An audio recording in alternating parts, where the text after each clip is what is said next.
collections of poetry, including The Rural Lives of Nice Girls. And of course, we're pumping this wonderful book here, A Bone, a Vash of Ordinary Saints, a Nevada Gospel.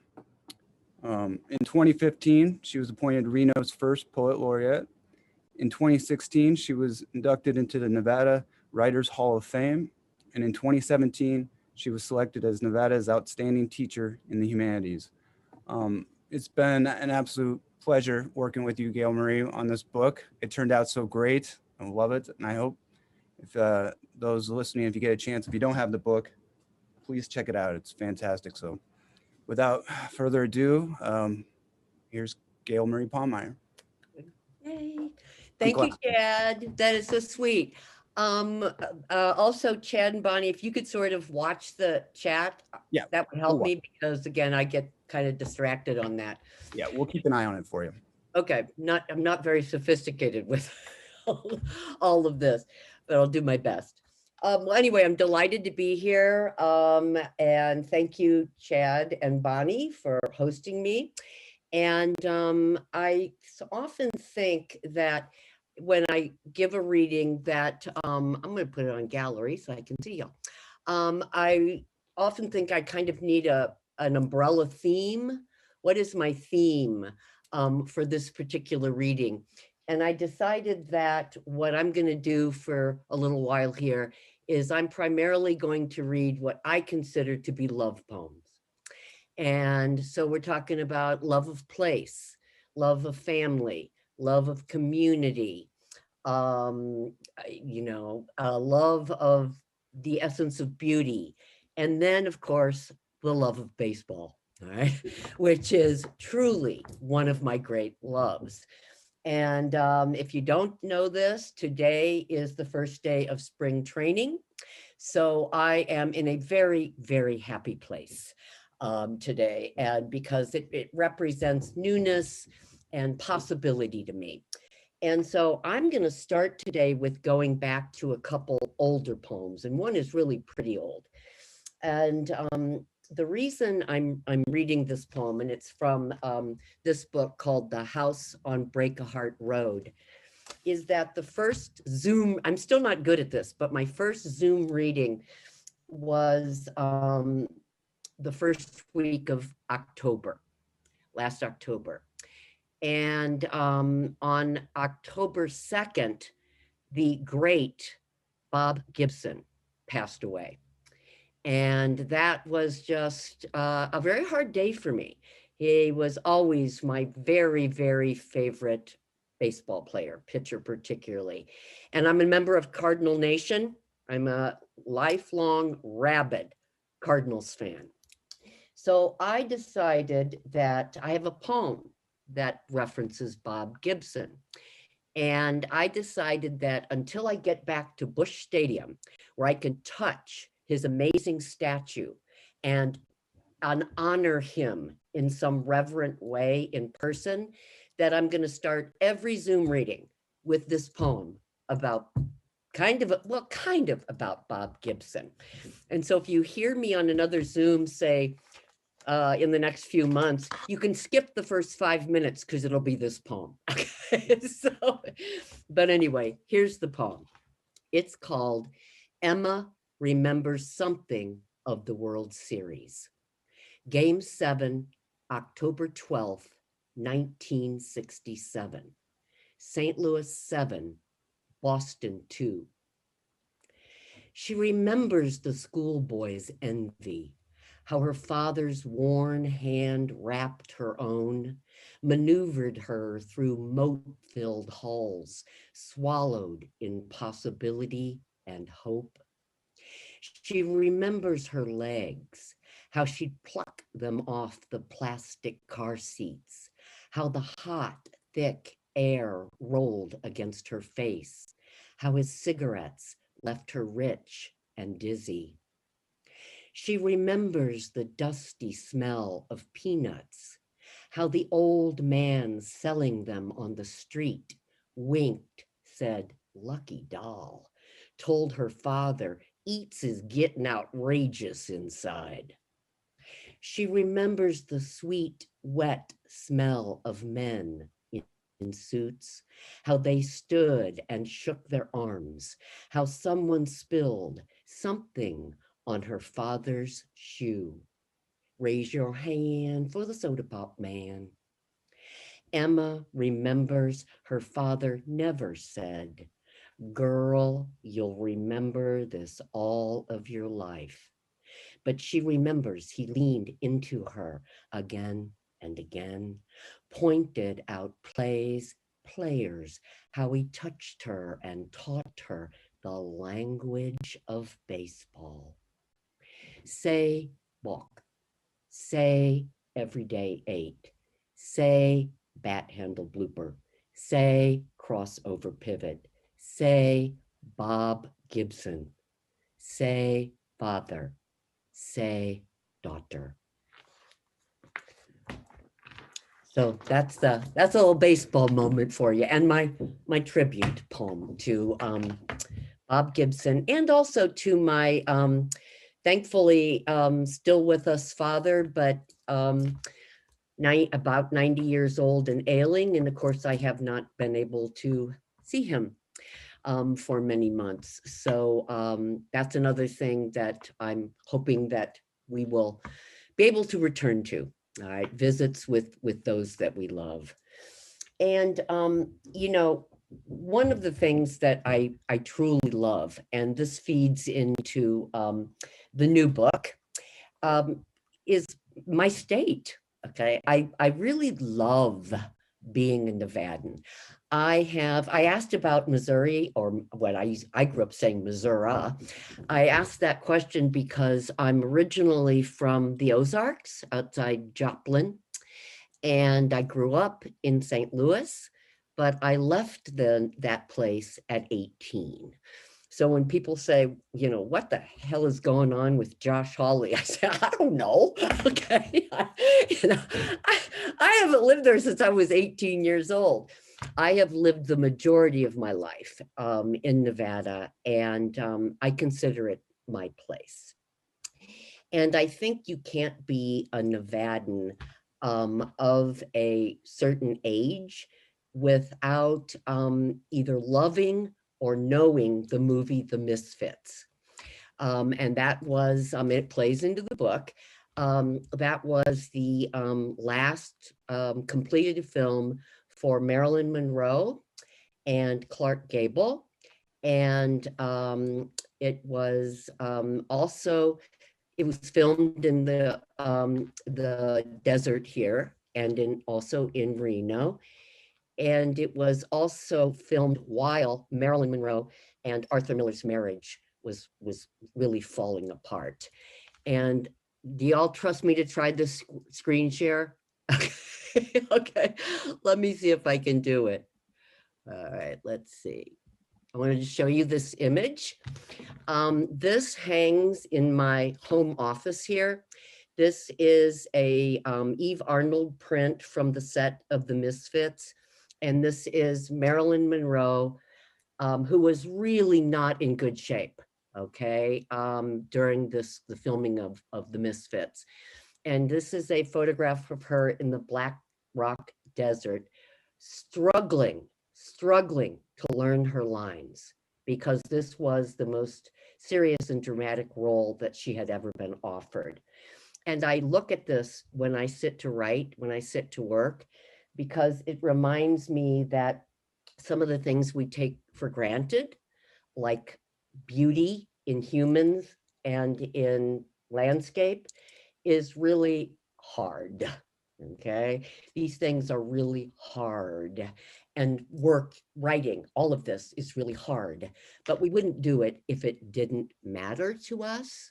So let me stop this right now, get y'all back. Forgive my lack of sophistication here. So I'm going to read a poem that acknowledges Marilyn and her time in Nevada. And so if you don't know the film, it's okay. We can talk about that later, maybe if we have time in the Q&A, but I think it'll give you a little flavor here. And the poem is called Address What Matters. You know you want Marilyn's dress, not the one your mother wanted, not the rhinestone's second skin she sang his song in. Happy birthday, Mr. President. Not that dress. You want the simpler, but also sleekly tight little thing she wore here in this Nevada town. The dress she wore while drinking shots at this bar in Dayton. Cocktail cherries, halter back. You want this dress because she wore it here, but also because everyone who watched her learned of her unknown special talent, how she could wield a paddle ball 100 times and never miss a strike. Her hips, egg yolks sliding around a big bowl, kept time, and so did the men who loved her or wanted to. No one, not even Houston nor Miller, knew she could do this, could create this moment of pure carnal joy. The movie is The Misfits, and you watch it every year because it matters. Marilyn matters. This bar where you and your third husband spend long summer hours, it all matters. Everyone has a story here, and some remember Marilyn or say they do. If you had her dress, you could be fearless, could show everyone who's ever doubted that you have skill. You can shudder air. You would move with a ferocious heat like the dry desert dust, which is where, when you're done here, you're headed no matter what. Okay. Oh, sweet. Thank you. Uh, it's, uh, I'm going to pretend we're in this really wonderful room with the fireplace. Okay. Thank you all. That was so sweet. All right. Now I want to move into this. This is, and at first I just want to say, without Chad, this wouldn't exist. Okay. He helped me make it happen. But I thought what I would do is, oh, and his staff, all of his wonderful interns and staff folk at WSC Press. But I thought that I might talk about how it came to be a little bit, and then read some pieces from it. Because of course the point is, right, that we want to support WSC Press. So I'm hoping that if you don't already have a copy, okay, that you will buy a copy. So I don't want to read too much from it, right? I kind of want to do the carrot. Yeah, I'm dangling a little carrot here for y'all. Okay, I'm going to make a kind of long story as skinny as I possibly can. About a decade ago or so, my husband retired from his design build business. And he always worked outside. So he was getting really sort of anxious, okay? Wanted to be outside for hours at a time. And, you know, I have a large yard by Reno standards, but there's not that much work to do here. So, you know, he just needed it. So he took a seasonal job at one of our state parks. And he would come home from these several hours at Washoe Lake State Park, and he would tell me these stories. You wouldn't believe what happened today. And then he would tell me a story. And then and so it became the point where I would be waiting, you know, beer in hand. Here's your beer, honey. Welcome home. Tell me what happened today and make it good. All right. I need to know these stories. And then finally I thought, well, why am I just listening to these stories? Maybe I could tell some of these stories. And then also, if I tell them as a literary artist, I can make a bunch of shit up. Okay, so I'm not a journalist. Okay, I can kind of play with this material. And so I wrote a grant to the Nevada Arts Council applying for funding. And lo and behold, they funded the project. And I mean, it wasn't huge bucks, but it was enough for me to buy a little trailer and then spend several months, as time allowed, going around the state and doing 2 to 3 day residencies in Nevada state parks. And what I would do, I put a little sign out at my campsite telling them why I was there and that I was interested in any stories they might want to share with me. And some parks, nobody spoke to me because they're there because they want to be isolated. All right. They don't really want to talk to anybody. That's the point. And then other parks, people were coming by at night and bringing a 6-pack or hot dogs. And, we were having these long conversations. And so it was primarily just a state of Nevada project, okay, for the Arts Council. And then it was, for me, personally satisfying. And then one day I'm in Portland, Oregon for a conference, and I run into my dear friends, Bonnie and Chad, and we go to lunch together and we're talking. And I just mentioned this project to Chad and I said, I'm not sure it'll have an audience outside of Nevada. And Chad's the one who said, maybe it does have an audience outside the state of Nevada. So again, blowing big kiss to both Bonnie and Chad here because you really helped make this happen. And I thought I would start with the very first poem in the book, which is not about a state park, but sort of sets the scene for the speaker's love. Back to my theme, love for the state of Nevada.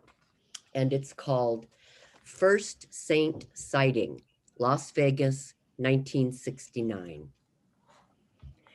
We'd saved for the promise of Disneyland, first family trip outside of Missouri, long days in the hot car, treats of gum and grilled cheese at truck stops, so much to look forward to, our new shoes, hair bows. But California's covenant of ease, of dappled dreamland, startled and unsettled, the relentless madness of spinning teacups, our scuffed patent leather shoes, blistering our feet, and the heat, the heat. I took refuge in the tiki room, then the auditorium with the Lincoln robot, the quiet magic of the nearly real man, spent most of my savings in air-cooled shops. These graces were enough. Homebound Las Vegas, our father played poker, his one indulgence, a few hours in a dark and temperate casino. We girls walked Fremont Street with our mother, gazed into windows. So much, such shine. And then I saw it, the slender black cigarette holder, silver mouthpiece. Imagined the hands who'd hold this. While my sisters twirled under neon, I slipped into the shop and asked how much. $5. I had closer to $3. When the clerk asked why I wanted this, I pointed toward my mother, smoking on the corner in her faded green capris, tight turtleneck, her face tired and unmade.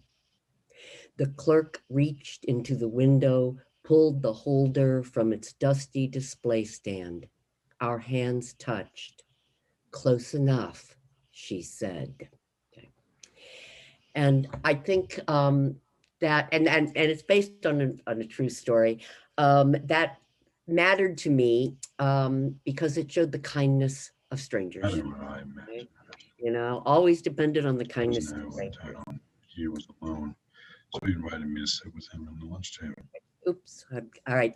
And I just wanted to show you that after that first poem, we move into images of the state of Nevada, which Chad and his staff worked really hard to get the perfect blue for me. All right. Which I was very happy with the blue in this book. And each section, it's in 3 parts. Each section begins with an image of the state of Nevada and a little bit of text, and then also a short quote from the screenplay of The Misfits. But I wanted to pause on this image of the state of Nevada for a moment.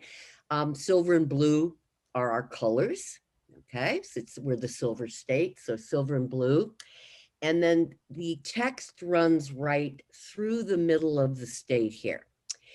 And the reason that's kind of important to me is because, I mean, this isn't literal, y'all, but it's close as we can get to that. This is about where Highway 50 runs across the state of Nevada. And Highway 50 is called the loneliest road in America, which is not quite so true anymore. Okay, but it's been designated as the loneliest road in America. And I think a lot of the work in the book is about loneliness and reaching out to establish a sense of community. And it also running this image here running across the middle indicates sort of north and south.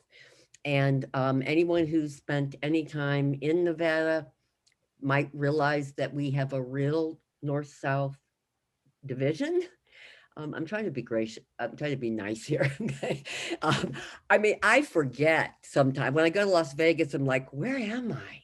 Okay. It is a completely different world. A writer friend of mine, Willie Vlaughton, said he will never stop writing about the state of Nevada as long as it's anything north of Tonopah, which would be about here. So he doesn't even consider this really the true Nevada. So what does it mean to be part of something and then not part of something? So that's sort of what I was going for there. And you guys did a beautiful job with this, by the way. Some of the poems in here they don't take place at the park. They take place in the surrounding communities. For example, like in a restaurant or a diner, but associated with the park. So I'm also addressing some of the communities around Nevada state parks.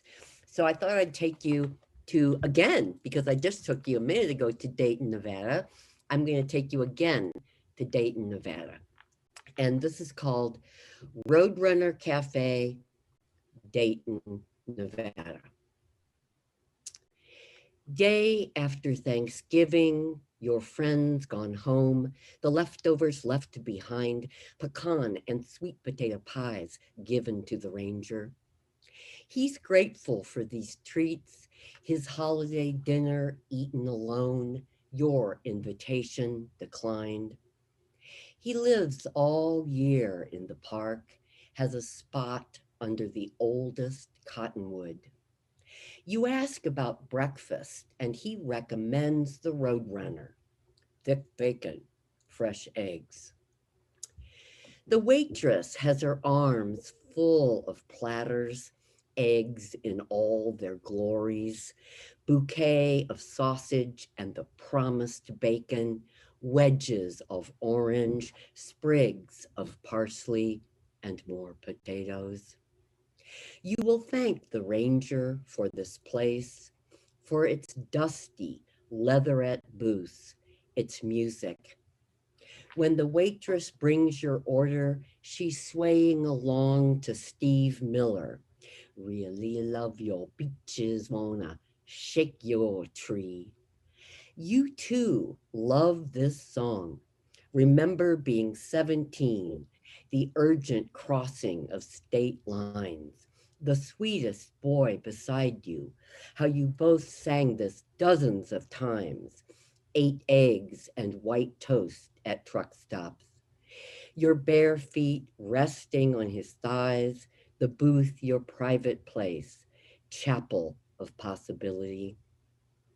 Both of you were certain then this sort of freedom was pure covenant, plenty of gas, decent meals, an unknown road, someone to run with forever, ever. Amen. You didn't think to be thankful. It was just eggs. Okay. Okay. Oh, sweet. Thank you. Also, I think what happens with every book is that a particular poem has a life of its own. Okay.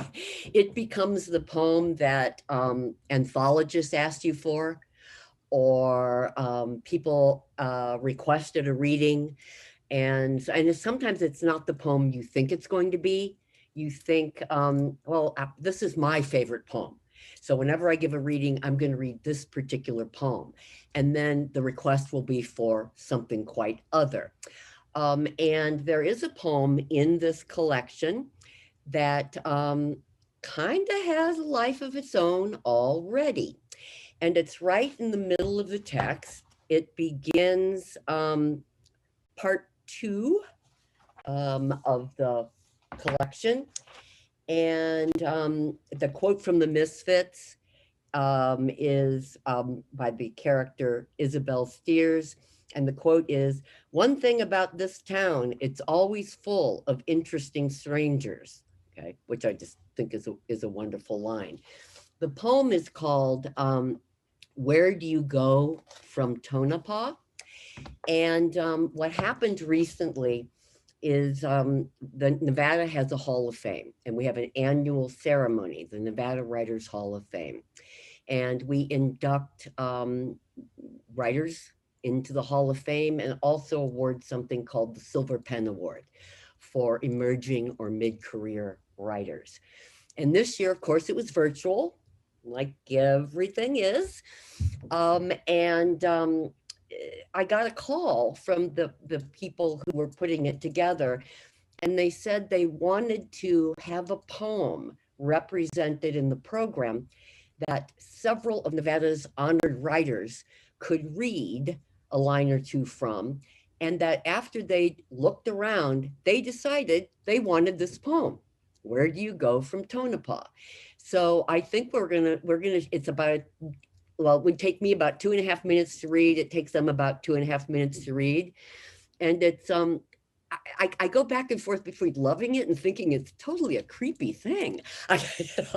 So I don't know how I feel about it, but we're going to go ahead and show it to you so you can see how this poem sort of took off and became its own thing. So Bonnie or Chad or whomever's going to run this, we can do it now.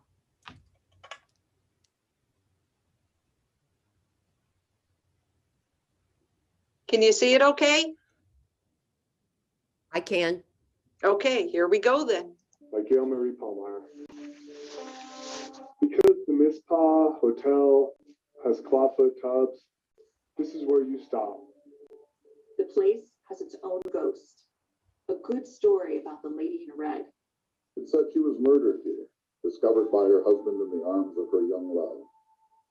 She'd have lived to wear her lace and heels if it hadn't been for the train being late. Her husband missing his connection, stopping in for a cold drink, seeing her, seeing him ascend the steep stairs. In Nevada, it's always about trains, drinks, connections missed and made, and wholly imagined. Because you're told Tonopah is for those with a thirst for adventure, you venture to the long shot bar. Order steaks, a fine red wine, and arguably the best margarita between Reno and Las Vegas. Listen to some old man chat up the young couple from Henderson who say this is the farthest north they've been exploring that new state. Transplants from Atlanta. The old man says, this is the real Nevada, but suggests they also make Elko, Winnemucca, decent towns he's fond of, would live in, given... And because you love books and the beauty of dust, you'll spend hours wandering the dense aisles of Whitney's bookshelf. Our paperbacks are $1, hardbacks $2. And what you'll take home is a first edition hardback John Gardner's on moral fiction. Inside is a personal inscription, June 1978. Bob, it says, keep writing in New York City. Thanks. for all your help these years in Tonopah. Best of luck. I'll miss you here. Love.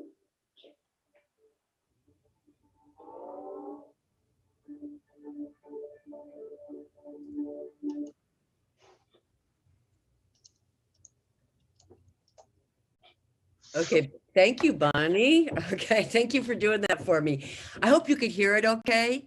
But yeah, those are some of my colleagues and my co-writers, not co-writers particularly, but my literary friends and family here in Nevada. So that was really kind of a delight and an honor. And like I said, at some point, apparently the Nevada Writers Hall of Fame committee ended up getting a lot of people requesting copies of it.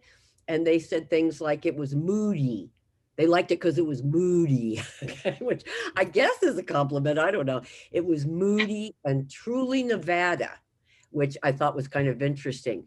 And I wanted to note that there was kind of a flatness in the rendering of that poem.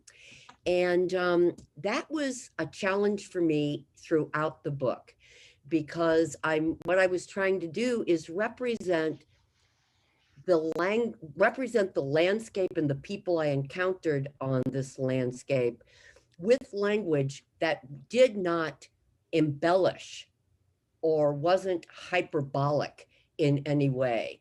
And so there is in many of the pieces what I would call an intentional flatness to some of the language.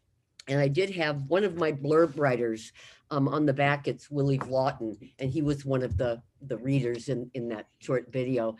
He said to me once, he said, I think I'm the only one who's going to get that, Gailmarie. I said, well, maybe you're the only one who gets it, but I don't think so. I think anybody who kind of reads literature of the West might be able to get there. All right, what I'm going to do, I'm watching my time here. I'd like to read, let me flip, I'm going to read, excuse me, I'm going to try to squeeze in 2 more from the book and then maybe close with a new poem and then open it for any Q&A that we might have. Does that sound like a good plan? All right, let me watch this. Okay, I'm at South Fork State Park, and I'm thinking about my family and people I miss. So here's the poem. It's called Letter to Laura from South Fork. Allow me these Hugo moments, my own little triggering towns. After your call, in search of good wine, we drove into Spring Creek, bought a case of layer cake at Coorey's Market. You'd love the place, established nearly 40 years ago, the year of your birth. The promise Gus and Sam have made will never ask you to ring up or bag your own groceries. Reminds us of our simpler past. How amazed I was just hours ago to hear your voice coming in clear from Amsterdam on this sleepy Sunday. I remember the long wait for Sundays, calls home to St. Louis, cheaper and somehow more meaningful. Those were days of true long distance. I'd call my father, catch him listening to his transistor in the blistering square of his backyard, Falstaff in hand, the sprinkler tearing his tomatoes. We never spoke long. Last night, I listened to the Cardinals game, here where the Ruby Mountains tower in the distance, and the insistent wind makes the cool of the Humboldt River true scent. It was a close game.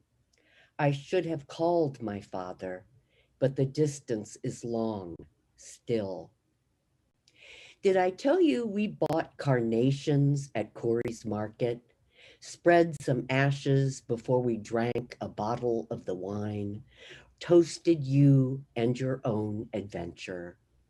We wish you pure pleasure in your distance. Okay, oh, thanks. You know what, one thing I didn't actually mention, when I was organizing this manuscript, I think you have to have a sort of a narrative premise, okay? So the narrative premise for the collection is this. A couple, and you know, if you want to make it literal, it's me and my husband, but a couple has lost their beloved dog. The dog has died, and they've been living with the dog's ashes in a paint can in their laundry room. And so they decide to go on a road trip throughout the state of Nevada and sprinkle the ashes of the dog at the various sites. And so they'll know where the dog is when they go back to visit. And also they're sharing their love of this dog with a place that they love. So there are poems that mention spreading ashes, and that's what that's all about. So I'm going to read one of the very last poems in the collection, which this is one I don't think I've read at all, at least in a Zoom, okay, situation. So, oh my God, it might bomb. I haven't tried it out before, so we'll try it. It is the penultimate poem in the collection. It's called Red, White, Blue, Pink, and Blue Again. On the final night of your stay, you'll walk the loop of Berlin ichthyosaur to check out who's pulled in. You're beginning to feel like these remote parks belong to you. Know you'll return, of course, to visit the secret spots where you've left ash of the dead dog. You'll also return just to hear the human sounds, how voices carry in quiet places when people think nobody's listening, but you are. Listen to the two little girls on their pink bikes, purple tires with matching streamers. They whisk by you as you walk. They are chanting, red, white, blue, we love you. The youngest is wearing red cowboy boots and a straw hat. Last night, they walked with their father, an old dog limping along behind them, the dog's slipping hip painful to see. Last night, no chanting, but they did recite the Pledge of Allegiance over and over and over. Listen to the large party from Story County who set up satellite dishes, blast country music, Randy Travis. You haven't thought of Randy Travis in years, once loved his voice of velvet and pearl. They are roasting chicken, will invite their nearest neighbor to join them, the gray-haired woman from Texas who wears sweatpants under a batik house dress. Listen to the woman from Goldfield, where she's lived the last 5 years with her family of 2 kids and 2 dogs. She's telling the man from Minden how they lived in their 5th wheel for 4 years. And as she speaks, she swings her long hair, long enough to sit on. The man says he's a native, born in 1942 in St. Mary's. He'll leave her a Rotary Club card and wish her well. On the last night of your pilgrimage, you'll drink lots of red wine. Grill steaks you know would bring the old dog running. From somewhere in the park, hear the crackle of radio. Know the Rangers are making their last rounds and will wave. Soon the sweet smell of dying fires will ease you towards your own rest. The last voice you'll hear is one singing, barely a whisper. So that's where I'm going to end for the book, because I want you to support WSC Press and get a copy of that. I'm going to close with one poem from a new project. And if I explain the project to you too much, that'll take me 10 minutes and there won't be any time for any chatting. But essentially, this is my inspiration, this little book. It's called The Field Guide to Tools. Who'd have thunk? I found it on the dollar table at a bookstore in New Mexico. The bookstore was called Tome on the Range. You gotta love that.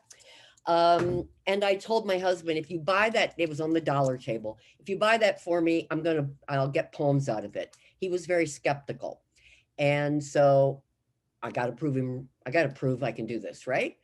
So they're weird because the trigger for the poem and the generated and the triggering subject and the generated subject actually both appear in the poem. So some of the language is from that book, and then the poem takes off from there. So this is my closing poem today. It's called Work Boots. The general description: like other shoes, work boots cover your feet. Unlike high heels, they are designed to prevent pain in your toes. Variations: in the absence of work boots, choose motorcycle boots or Doc Martens, maybe sneakers, never sandals. Toolkit minimum: 1 pair of tan leather steel-toed work boots. Work boots. Say your name is Bob or Brad or Don or Travis or Mabel or Thelma or Donna. You might own these tan boots or know someone, perhaps someone you love, who keeps these boots by the back door. It's a screen door, and every evening when the boot wearer returns, it slaps shut, its spring hinged tight and competent. Silence follows, carries through supper of meatloaf, butter-baked apples. If you count not talking as communication, which it is, enough of the long day is uttered in the fine dust in the deep treads of the boots. If it's Friday and the week has come to matter in a wad of rolled bills, you might consider a cold beer at the VFW, where a girl named Charmaine tends, wears heels a bit too tight for her toes, shoes she bought at the Lutheran thrift store. The ladies there, so often sweet, seem so. When the college kids arrive in their docks and high tops and their wispy sandals, there will be dancing, but you'll take your leave for home, where your boots live, where you can shuffle sock-footed across the linoleum, where the radio plays a little Cash and a lot of Jesus. That's it for me. Okay. Oh, thank you. That's sweet.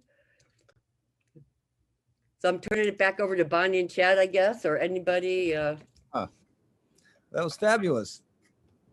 Well, that's great.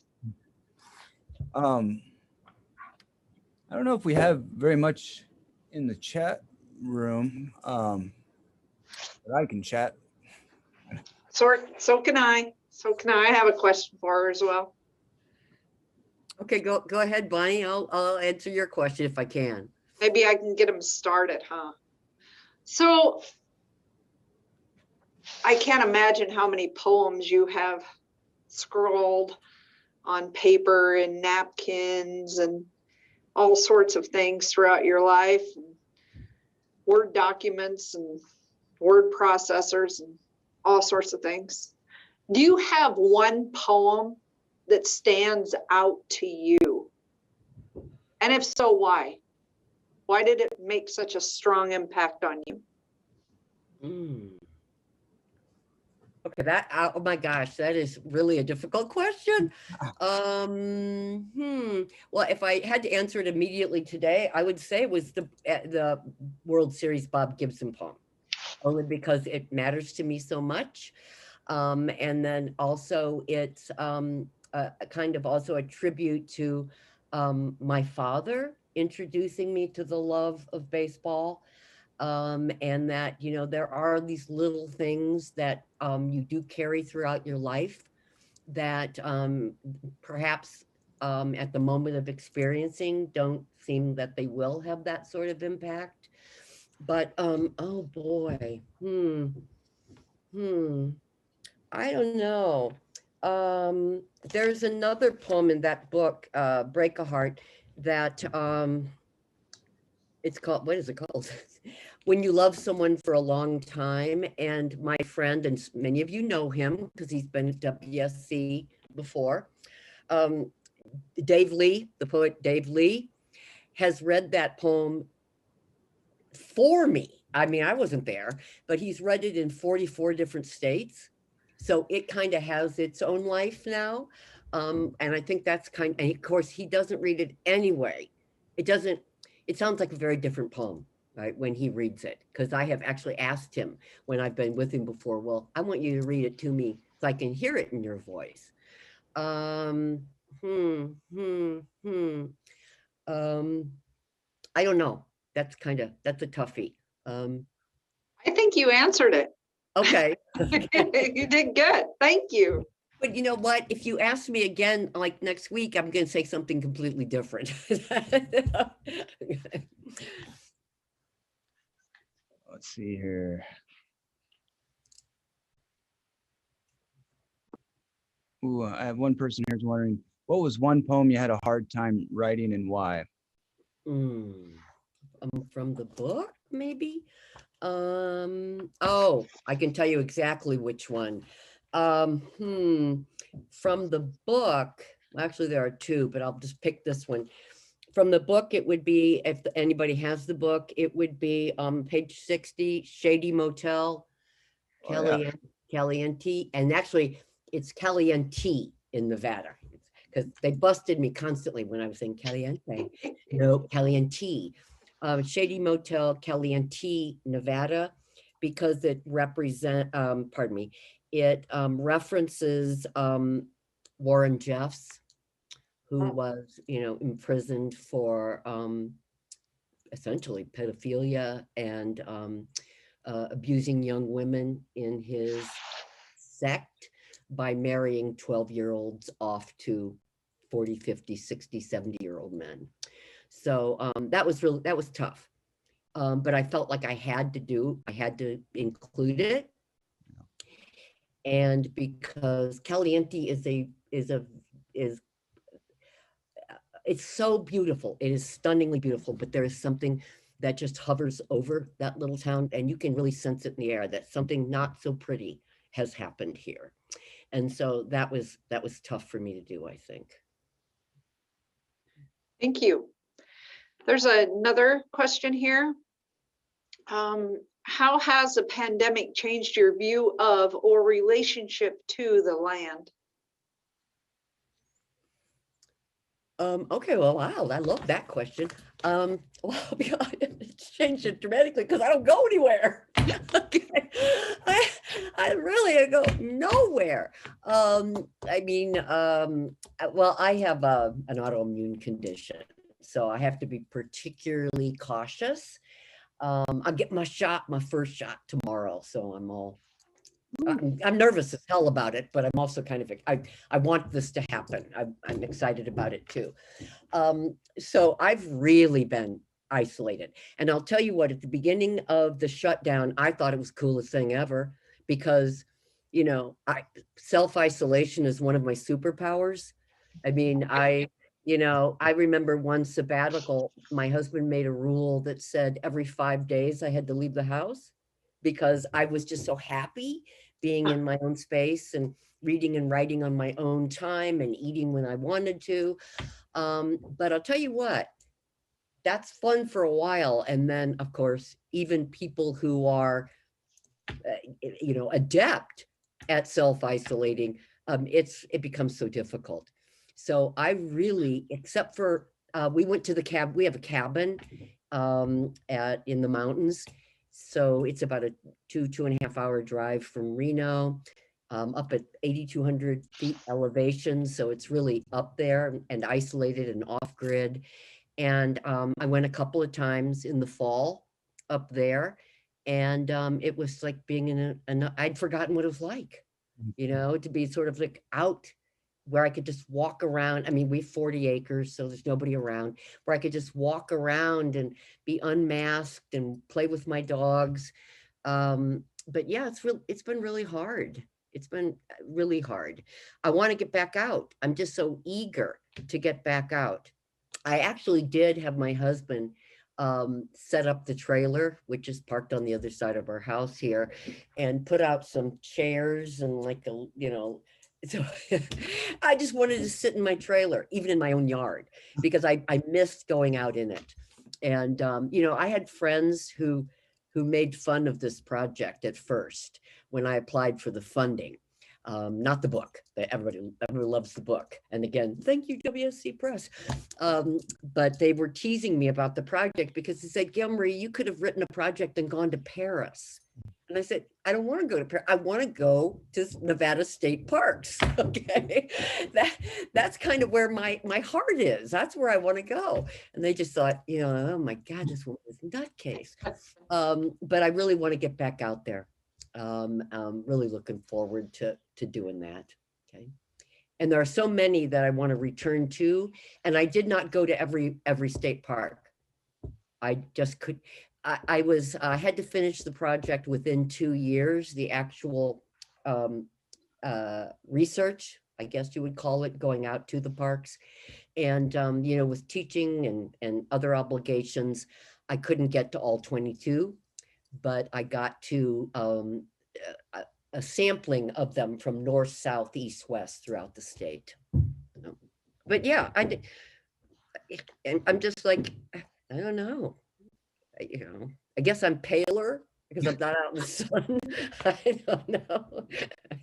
But it has changed. I miss it. I'm actually very interested. I'm primarily interested in narratives about people. I'm not a landscape poet. I'll never be a landscape poet.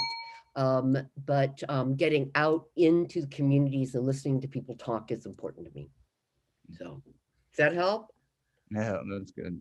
Okay. We got time for one more, maybe? Yeah. No, you gotta run off here. Just a few, like, what keeps you inspired to keep writing poetry?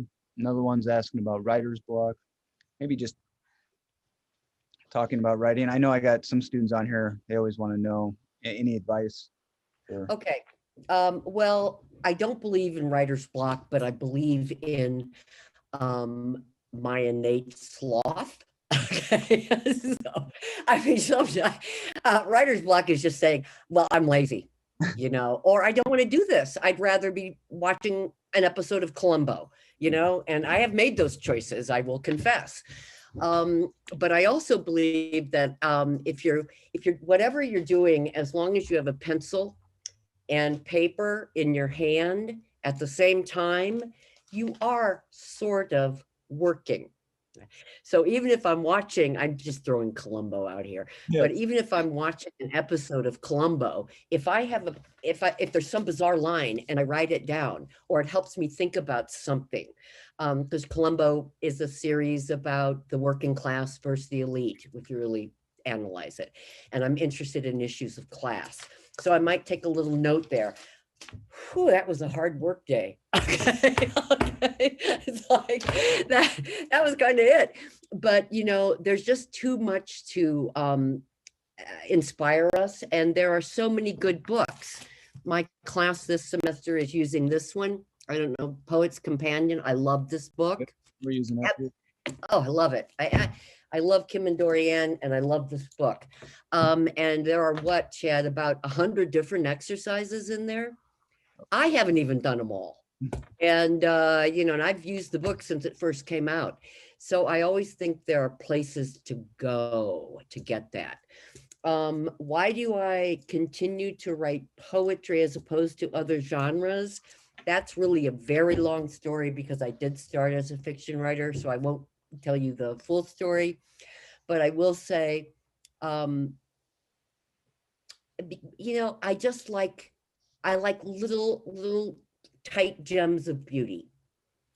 Sandra Cisneros once said, and if those of you are familiar with her book, Street, and it's a novel in little vignettes. Some of them are only a paragraph long. And she said, everybody who works hard deserves to come home and have a paragraph of beauty waiting for them. And I think a poem is just a tightly wrought piece of beauty. Not that I don't love I love short stories. Don't tell my novel writing friends I'm not a huge fan of the novel, and it may be because I'm getting old and I don't have that much time. Like, with a novel, baby, if I'm not completely hooked in 50 pages, even if my best friend wrote it, that's it. I'm moving on. And so I don't know. I just want to honor those, the way language and experience can be compressed. I guess that's what I would say. So I think we're kind of there. I don't know. Okay, well, thank you all so much. This was delightful and just a joy. Okay, I wish I could be there. And I expect to be there. Although I'm really glad that I'm not there in this cold. So I'm nice in my toasty house here. But I'm looking forward to seeing you all. I love y'all.